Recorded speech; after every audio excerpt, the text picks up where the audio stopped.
उद्धव और आदित्य ठाकरे की एक आदत ने 4 साल में दूसरी बार शिवसेना को तोड़ने पर मजबूर कर दिया। जी हाँ, 4 साल पहले जब एकनाथ शिंदे शिवसेना से अलग हुए थे, बगावत की थी और अपना गुट बनाया था और उस गुट को शिवसेना की मान्यता दिलवाई, तीर कमान वाला निशान ले लिया, पार्टी का नाम भी ले लिया, तब भी शिंदे की वही शिकायत थी जो शिकायत अभी 6 बागी लोकसभा के सांसदों की है। दोनों की बातें लगभग एक जैसी हैं। एक जैसी शिकायत है और वो शिकायत है उद्धव ठाकरे और आदित्य ठाकरे की उस आदत को लेकर जिस आदत ने दूसरी बार पार्टी को तोड़वा दिया है। महाराष्ट्र के सियासी गलियारों में चर्चाएं लंबे वक्त से होती आ रही थीं, खासकर तब से जब बाला साहब ठाकरे का निधन हुआ 2012 से।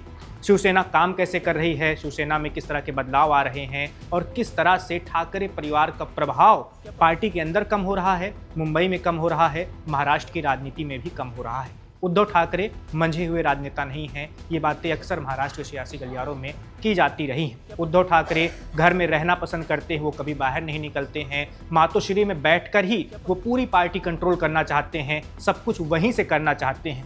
उनसे उनकी पार्टी के विधायक भी समय समय पर मिल नहीं पाते, उनके फ़ोन किया जाता है, उनके जो निजी सचिव हैं वो फ़ोन उठाते हैं, लेकिन वो कहते हैं कि साहब अभी बिजी हैं, व्यस्त हैं, वो आपसे बाद में बात करेंगे। ये शिकायत एकनाथ शिंदे गुट के लगभग सभी विधायकों की थी 2022 में।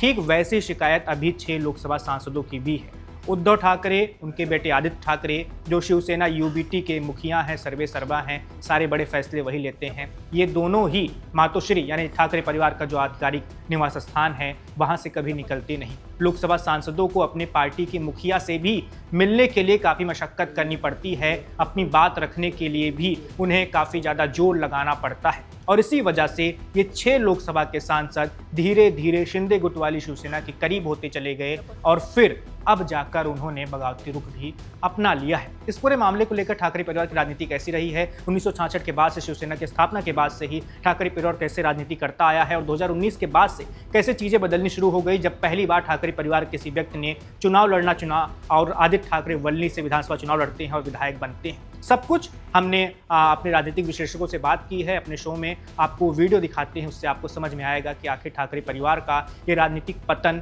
कैसे हो रहा है, क्यों हो रहा है, कौन सी बड़ी वजह है कि हमेशा उद्धव गुट के साथ ही ऐसा क्यों हो रहा है। टीएमसी के साथ चलो हमने मान लिया कि उनके हाथ से सत्ता गई और बंगाल की राजनीति ही वैसी है कि सब लोग सत्ता से चिपके रहना चाहते हैं, तो वहां पे उनको डर सताया। उनका बहुत सारे टीएमसी के नेताओं पर जनता बहुत आक्रोशित थी, अंडे फेंके जाने लगे, तो उन्हें अपनी ही जनता से डर था, इसीलिए वो पाला बदल रहे हैं। तमाम और वजह गिनाई जा रही हैं। लेकिन उद्धव ठाकरे तो सत्ता में रहते हुए पार्टी टूट गई थी उनकी, वो जब मुख्यमंत्री थे, और 4 साल के बाद फिर से टूट गई। इसके पीछे क्या वजह हो सकती है? अभी मैं संजय निरुपम का बयान सुन रहा था, वो पहले बाला साहब ठाकरे के जमाने में शिवसेना में थे। वो कह रहे थे कि अभी जिनके हाथों में शिवसेना उबाटा की कमान है, उद्धव ठाकरे और आदित्य ठाकरे, ये घर से निकलना नहीं चाहते, मातोश्री से ही ये सब कुछ चलाना चाहते हैं। इनको लगता है कि हमारा जमाना अभी वही वाला है जैसे पहले था और अब वो ऐसा नहीं रहा है कुछ। अगर आप अपने नेताओं से लगातार मिलेंगे नहीं तो वो तो आपकी पार्टी छोड़ेंगे ही। नहीं, देखिए ये बात कुछ हद तक सही भी है, लेकिन क्या इसी फॉर्मूले से पार्टियां टूट रही है? इसी फॉर्मूले से क्या आम आदमी पार्टी टूटी है? इसी फॉर्मूले से क्या तृणमूल कांग्रेस टूटा? इनफैक्ट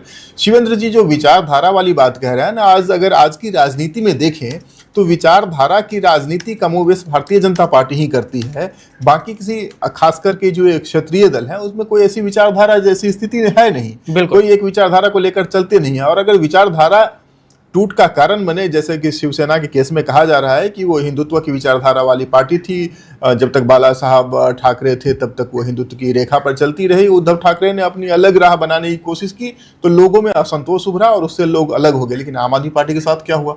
उनकी तो ऐसी कोई विचारधारा नहीं थी और उन्होंने अब जो भी विचारधारी थे उससे वो डेविएट नहीं कर रहे थे। यही स्थिति ये टीएमसी की थी पश्चिम बंगाल में, वहां पर भी वो डेविएट नहीं कर रहे थे। जिस विचारधारा को लेकर के थे उस पर वो उग्रतर तरीके से आगे बढ़ रहे थे। और तो और देखिए, टीएमसी की अगर कोई विचारधारा होगी, चाहे आप उसे अल्पसंख्यक तुष्टीकरण कहें, तो उसका सबसे बड़ा ब्रांड एम्बेसडर इस चुनाव में कौन बन करके उभरा था? ऑफ कोर्स वो ब्रांड एम्बेसडर टीएमसी की बनकर उभरी थी सायोनी घोष जी। और देखिए इस बदलाव की पूरी पटकथा को उन्होंने किस तरह से बदला है। पहले कहा जा रहा था कि टीएमसी के जो लोकसभा सांसद थे वो चाह रहे थे कि जैसे शिवसेना का अलग गुट बन गया उसी तरह उनके साथ टीएमसी का निशान और उनका नाम रहे, लेकिन सायोनी घोष चाहती थी कि टीएमसी की कोई छाया भी नए गुट पर ना रहे, बिल्कुल। उन्होंने एनसीपीआई जैसी पार्टी का सुझाव दिया और ये सब कुछ हो गया। तो मुझे लगता है कि आज की राजनीति में विचारधारा जैसी कोई चीज बची हुई नहीं रहेगी। अब सब सवाल यह है कि अब कल को अगर संजय राउत भी आ जाए भारतीय जनता पार्टी में तो आश्चर्य क्यों होगा। जब सायोनी घोष आ सकती हैं, संजय राउत का तो ऐसा हार्ड लाइन भी नहीं रहा है। जिस तरह से ये आंखों में मदीना और हृदय में कावा क्या कह रही थी, और देखिए अब आसानी से भारतीय जनता पार्टी के पाले में, डायरेक्ट भारतीय जनता पार्टी में नहीं है, बट अल्टीमेट उनका टारगेट तो वही है। अब सवाल है कि सायोनी घोष क्यों आई है? क्या उनका हृदय परिवर्तन हो गया? हृदय में उनका काबा और मदीना हट गया और हिंदुत्व का तीव्र प्रवाह शुरू हो गया? आप जाइए 2022 के पश्चिम बंगाल शिक्षक भर्ती घोटाला की फाइल देखिए, उसमें सायोनी घोष से भी पूछताछ की गई थी। क्या ये डर है? हो सकता है। आखिर अजित पवार 24 घंटे के अंदर पाला बदल के वापस एनसीपी में चले जाते हैं, आते हैं भारतीय जनता पार्टी के साथ सरकार बनाते हैं, उप मुख्यमंत्री बनते हैं और इन पर केस क्लोज हो जाता है और अगले दिन वे वापस चले जाते हैं एनसीपी में। बिल्कुल। आखिर क्या वजह होती है? विचारधारा से लोग क्यों समझौता कर रहे हैं, उसकी वजह भी होनी चाहिए। सिर्फ विचारधारा वाली स्थिति नहीं है। दूसरी बात, भारतीय जनता पार्टी एक वो पार्टी थी, संसद में इसके प्रधानमंत्री कहा करते थे कि ऐसे इस तरीके से अगर सत्ता मिलती है, तो चिमटे से छूना पसंद नहीं करूंगा। अनैतिक तरीके से अगर सत्ता मिलती है तो उस सत्ता को मैं चिमटे से भी छूना पसंद नहीं करूंगा। अब तो यह है कि सत्ता किसी तरह मिलती है, केवल सत्ता नहीं, निष्कंटक सत्ता। लेकिन तो लेकिन मैं लेकिन दोनों हाथ से केशव जी, लपकूंगा। जब बीजेपी के नेता इस तरह के बयान देते थे, अटल बिहारी वाजपेयी की आप बात कर रहे थे कि चिमटे से छूना पसंद नहीं करूंगा, तब बीजेपी कभी 200 के पार पहुंच भी नहीं पाई थी लोकसभा में। 182 उनका सबसे हाईएस्ट नंबर था लोकसभा में। लेकिन जब मोदी की बीजेपी आई तो पहली बार में ही इनको लोकसभा में बहुमत मिल गया। नहीं, वो ठीक है, लेकिन देखिए किस तरह से विचारधारा में वहां भी गिरावट आई है। अभी इनके लिए लक्ष्य इनका महत्वपूर्ण है, रास्ता कोई भी हो। अब इनके लक्ष्य के सामने जो चीजें हैं, हम उसकी बात पहले कर चुके हैं, कई नई चीजें उसमें और होंगी। बिल्कुल। हमारे सहयोगी हैं शिवेंद्र जी, वो कह रहे थे कि उत्तर प्रदेश का चुनाव भी निशाने पर होगा। हो सकता है, और क्यों नहीं हो, सबसे बड़ा प्रदेश है देश का। और यहाँ तक कि आप ये समझे कि उत्तर प्रदेश अपने आप में कई सारे देशों से बड़ा है, मुल्क जो दुनिया भर के हैं उनमें कई सारे मुल्कों से बड़ा प्रदेश है। वहाँ के चुनाव की अपनी महत्ता है उसकी। और हो सकता है, क्योंकि उत्तर प्रदेश का चुनाव राष्ट्रीय राजनीति को हमेशा प्रभावित करता है, हर वक्त प्रभावित करता है। न केवल उससे राज्यसभा की संख्या पर असर पड़ता है, बल्कि एक देश के एक बड़े जनसंख्या वर्ग का वो प्रतिनिधित्व करती है। ज्यादातर प्रधानमंत्री भी वहीं से ही आए हैं। जी बिल्कुल। इनफैक्ट मौजूदा प्रधानमंत्री की भी अगर बात करें तो हैं गुजरात से, लेकिन चुनाव लड़के आते हैं काशी से, बनारस से। जी। तो वो एक स्थिति है। लेकिन आप फिर से हम अगर शिवसेना की तरफ चलें तो मुझे नहीं लगता है कि ये सिर्फ विचारधारा की वजह से अभी आए हैं। अगर विचारधारा की वजह होती तो ये 2021 में ही आ गए होते, 2020 में ही आ गए होते, माफ करें। बिल्कुल। 2020 में जब उद्धव ठाकरे सत्ता चला रहे थे और एकनाथ शिंदे को लगा कि ये बाला साहब के सिद्धांत पर नहीं चल रहे हैं, तो जितने लोग इनके साथ आए थे वो भी आ गए होते। 2024 में तो कम से कम आ ही गए होते। लोकसभा चुनाव हो रहा है भाई, चलो ये गैर राष्ट्रवादियों को छोड़ो, भारतीय जनता पार्टी के साथ मिल जाते हैं, एकनाथ शिंदे जी के साथ आ जाते हैं। लेकिन आज ये क्यों बात हो रही है? एक तो ये जो चौसर का खेल है, ये बिछाया जाता है भारतीय जनता पार्टी के द्वारा, इसे संचालित भी किया जाता है भारतीय जनता पार्टी के द्वारा, और अलग अलग जगहों पर अलग अलग मोहरे होते हैं। जैसे पश्चिम बंगाल के लिए भूपेंद्र यादव मोहरे थे, सायोनी घोष मोहरा थी, निशिकांत दुबे मोहरा थे, और वो काकोली जो है वो मोहरा थी, रचना बनर्जी मोहरा थी, सुदीप बंदोपाध्याय मोहरा थे।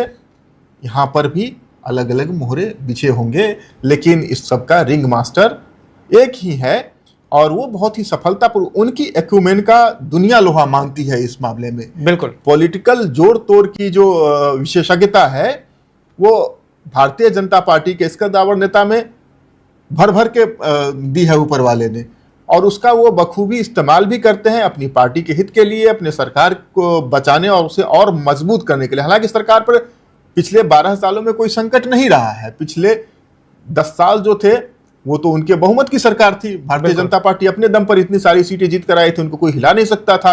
पिछले 2-2.5 साल से जो सरकार है, 2 साल से जो सरकार है केंद्र में, हालांकि वो गठबंधन की सरकार है, लेकिन सरकार की सेहत पर कभी कोई कमजोरी दिखी नहीं, कभी कोई प्रश्न उठा नहीं। लेकिन फिर भी अगर इस आक्रामकता के साथ अपने खेमे को मजबूत करने के लिए भगवा ब्रिगेड अगर काम कर रहा है, तो मुझे लगता है कि आगे कोई बहुत बड़ी चुनौती है।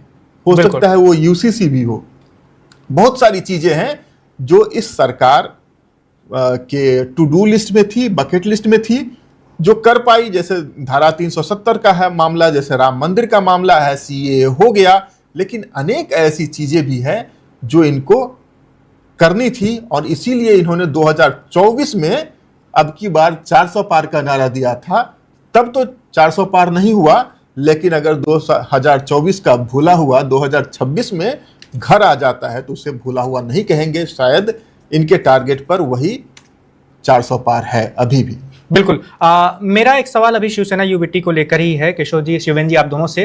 उसके बाद फिर हम इन सवालों पर भी आगे चलेंगे कि किन दलों में टूट हो सकती है और इन सारी टूट के पीछे की कहानी असली क्या है। ठाकरे परिवार के बारे में कहा ऐसा जाता था कि भारतीय राजनीति में थोड़ा अलग तरह का राजनीतिक परिवार है। 2019 में आदित्य ठाकरे वर्ली से विधानसभा चुनाव लड़ते हैं। उससे पहले ठाकरे परिवार के किसी सदस्य ने कभी कोई चुनाव नहीं लड़ा। 1966 में शिवसेना बनी थी। प्रबोधन ठाकरे से ही हम ले लें सीधे, बाला साहब ठाकरे, फिर उनके बेटे, दूसरे भाई के लड़के जो है राज ठाकरे, तमाम ऐसे लोग। कहा जाता था कि मातोश्री से ही सब कंट्रोल होता था। अगर मातोश्री में बैठक बुलाई जा रही है तो हर विधायक सांसद का पहुंचना जरूरी होता था, कोई ना पहुंचे ऐसा सवाल भी अकल्पनीय था उस वक्त। लेकिन वही ठाकरे परिवार का दबदबा पिछले 5-6 सालों में इतना कम हो गया है कि अभी 14 जून को बैठक बुलाई गई थी मातोश्री में ही। 4 सांसद आए लोकसभा के, 5 सांसद वो ऑनलाइन जुड़े थे। उन्होंने तमाम हवाला दे दिया, किसी ने कहा परिवार में कुछ दिक्कत चल रही, किसी ने कहा कि मेरी खुद की तबीयत खराब है। वो जुड़े भी नहीं, और जो जुड़े भी उनसे कसम खिलवाई गई अपने बच्चों की, किसी देवी माँ की, भगवान की, और उन्होंने कसम भी खा ली। 14 जून की ये बात है। आज हम बात करें 17 जून को, और ये लोकसभा स्पीकर से मिलकर शिवसेना संदेह गुट में जा रहे हैं। तो एक परिवार का इतना ज्यादा प्रभाव कम होना, इसके पीछे की आपको क्या वजह लगती है?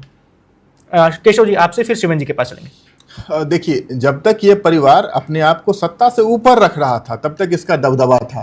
केवल महाराष्ट्र की बात आप मत कीजिए, एक समय ऐसा भी हुआ करता था जब देश के बड़े दिग्गज नेता हुआ करते थे, अटल बिहारी वाजपेयी, बड़े दिग्गज नेता हुआ करते थे लाल कृष्ण आडवाणी, तो ये भी बाला साहब ठाकरे से मिलने के लिए मुंबई जाया करते थे। आपने कभी ऐसा सुना नहीं होगा, कभी समाचार पत्रों में पढ़ा नहीं होगा कि बाला साहब ठाकरे इनसे मिलने के लिए दिल्ली आ रहे हैं। तो ये उनका रुतबा था, और ये इसलिए था कि वो उन्होंने अपने आप को सत्ता से ऊपर रखा था। सत्ता की रैट रेस में, सत्ता की भागदौड़ में वो शामिल नहीं थे। लेकिन जैसे ही आपकी महत्वाकांक्षा आपको सत्ता की रेस में ले आती है, वैसे ही आप प्रतिद्वंदी हो जाते हैं। उससे पहले वो संरक्षक थे, इसलिए वो उस तरह का रिस्पेक्ट उन्होंने हासिल किया था। और उनकी अपनी एक साफगोई वाली राजनीति थी। अगर बात करें 1992 की बाबरी विध्वंस की बात करें, तो उसमें तमाम इकाई शामिल थी, लेकिन आगे बढ़कर कौन कह रहा है कि मेरे शिव सैनिकों का हाथ नहीं पांव है उसमें? बिल्कुल, बाला साहब ठाकरे कह रहे हैं, तो लोग उनकी उस वक्त कोई इसका श्रेय लेना भी नहीं चाहता था। आडवाणी जी ने खुद कहा था कि मैं ऐसा नहीं चाहता था कि टूट जाए सब। हाँ, इनफैक्ट आडवाणी जी ने कहा, और नरसिम्हा राव जी ने कहा फिर से बनवाएंगे। अटल बिहारी वाजपेयी जी का भी कालजयी भाषण है कि कल क्या होगा मुझे नहीं मालूम। तो कोई श्रेय नहीं लेना चाहता था, लेकिन इतनी साफगोई, इतनी स्पष्टता के साथ ये कहना कि उसमें हमारे शिव सैनिकों का हाथ नहीं पांव है, तो एक तो इसकी खिल्ली उड़ा रहे हैं कि ये इतना बड़ा मसला नहीं है, तुम क्यों आ गए हो। और दूसरी बात, इसको स्वीकार कर रहे हैं कि हमने ऐसा किया है। अगर उनको दक्षिण भारतीयों से प्रॉब्लम थी मुंबई में, महाराष्ट्र में, तो उन्होंने खुलकर कहा लुंगी हटाओ पुंगी बजाओ।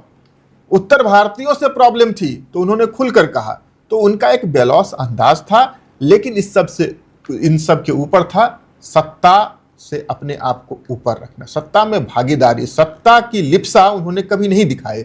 ये हर व्यक्ति के साथ, हर परिवार में भी होता है। जब आप अत्यधिक महत्वाकांक्षी हो जाते हैं, जब चाहते हैं कि आपको सारा श्रेय मिले, सारे पावर आप तक सिमट में के आए, तब वो फिर से डिस्ट्रैक्शन होता है, फिर वो पावर भागने लगता है। उद्धव ठाकरे की राजनीति वहीं पर आकर के फिसली। अगर वो सुपर पावर बनना चाहते तो लोग इनको स्वीकार कर रहे थे, लेकिन जैसे ही ये खुद पुत्र मोह में फंसे, सत्ता के लालच में आए, फिर ये एक आम शिवसैनिक या फिर एक आम नेता की तरह ही हो गए। शिवसैनिक बिल्कुल। भी नहीं, एक देश में जो आम नेता होता है, जो सारी राजनीतिक लड़ाइयां ही इसीलिए लड़ता है कि उसे सत्ता का स्वाद मिल सके। Subscribe to One India and never miss an update. Download the One India app now.